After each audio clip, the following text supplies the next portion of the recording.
सोहणिया चल मेले नू चलिए। बच्चा को रोटी सालन आटा बाबे दी मदद कर दियो। आटा दे दियो बच्चा, बाबे नू रोटी दे दे, अल्लाह तेरा ब्याह कराएगा। ब्याह बाबा रोटी दे जे पक्की कोई नहीं ते पैसे मेरे को लगे कोई नहीं। तेरे वास्ते मैं एक काम कर सकना, तेनू काम ते लवा सकना मैं।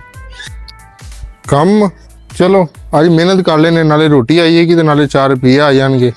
चलो पुत्र चल। ओ यार पुत्र किथे करके ले आया, कितना को दूर रह गई? थोड़ा ही रह गया बाबा, मेहनत करनी है सौखी है, लगा चुप करके। ओ बाबा इधर जाना, तेनू दिसदा नहीं पिया हैगा। तो दसेगा तो इधर जावांगा ना। आजा अखा बंद कर, टुरी जाने और तेरे पीछे की टोड़ना पिया? सलाम अलैकुम लाले। लाले नु ना काम तरा लो यार, बड़ा गरीब बंदा।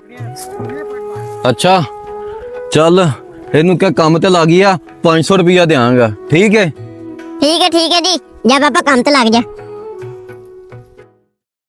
ਇਹ ਭੁੱਖ ਵੀ ਕੈਸੀ ਚੀਜ਼ ਰੱਬਾ ਬੰਦੇ ਨੂੰ ਪੜਨੇ ਪਾ ਦਿੰਦੀ। ਜੇ ਆ ਜਾਵੇ ਕਿਤੇ ਆਈ ਤੇ ਰਾਜੇ ਤੋਂ ਭੀਖ ਮੰਗਾ ਦਿੰਦੀ। ਇਹ ਦੁਨੀਆ ਭੱਜੀ ਫਿਰਦੀ ਆ, ਜ਼ਿੰਦਗੀ 'ਚ ਬੜੀਆਂ ਥੋੜਾਂ ਨੇ। ਬੰਦਾ ਤੇ ਮੁੱਕ ਜਾਂਦਾ ਪਰ ਮੁੱਕਦੀਆਂ ਨਾ ਕਦੇ ਲੋੜਾਂ ਨੇ। ਮਜਬੂਰੀ ਐਸੀ ਚੀਜ਼ ਰੱਬਾ ਬੰਦਾ ਰੋਲ ਦਿੰਦੀ ਆ ਚੋਟੀ ਦਾ। ਜੇ ਢਿੱਡ ਨਾ ਹੋਵੇ उस्ताद जी काम हो गया, मेरी दिहाड़ी दे दो। अच्छा कर ले हला यार।